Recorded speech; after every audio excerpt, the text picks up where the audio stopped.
Well, I have a goal for our city to be the greenest city in the world by 2020. I was elected on that promise over 5 years ago, and we worked very hard to advance our city's work on sustainability and being a leader globally as a city. And the C40 network is where many cities seeking to advance the work get together and really exchange ideas, best practices, inspire each other. And it's an obvious fit for us to be involved. Not as one of the biggest 40, but we're one of the innovator cities that are trying to really push the pace. Well, we've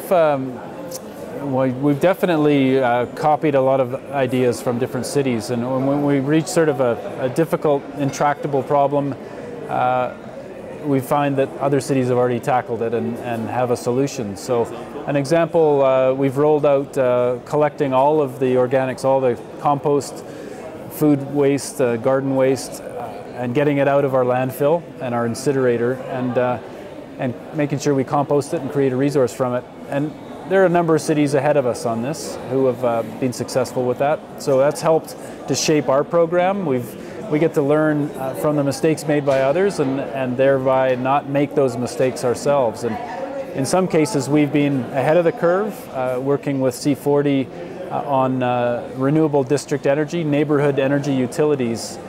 In our case, we have one that captures the heat out of the sewer pipes and heats hot water to heat entire neighborhood.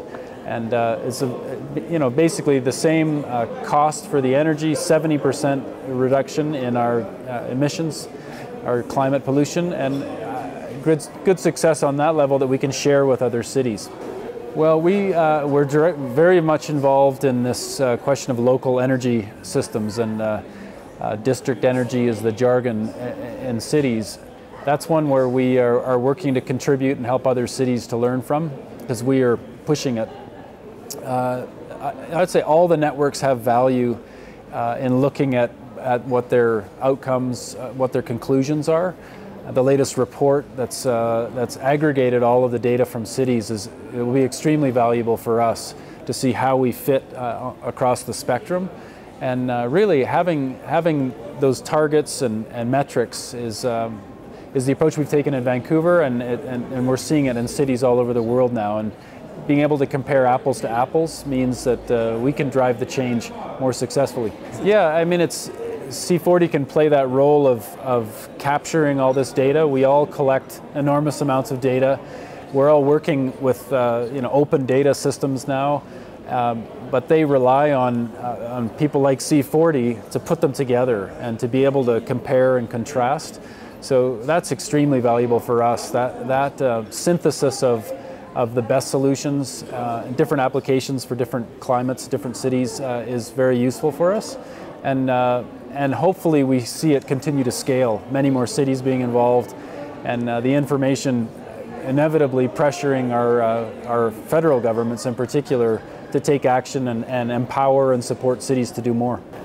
Mayor Parkstow is very modest. The people of Johannesburg, I think, are to be commended for their commitment to tackling climate change and really investing in the future of the city. I've been incredibly surprised to see the progress made here.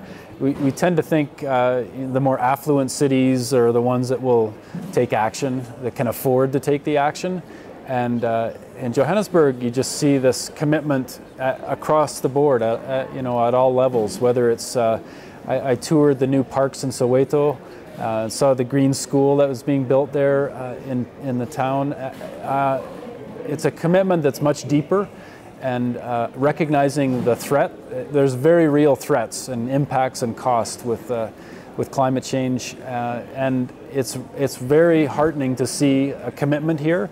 And Mayor Tao leading that right now is important for the city, but ultimately it's the citizens, the people of the city that need to express that, and I felt that, whether it was in the streets of Soweto or seeing the BRT system up and coming, and people embracing that versus a traffic jam.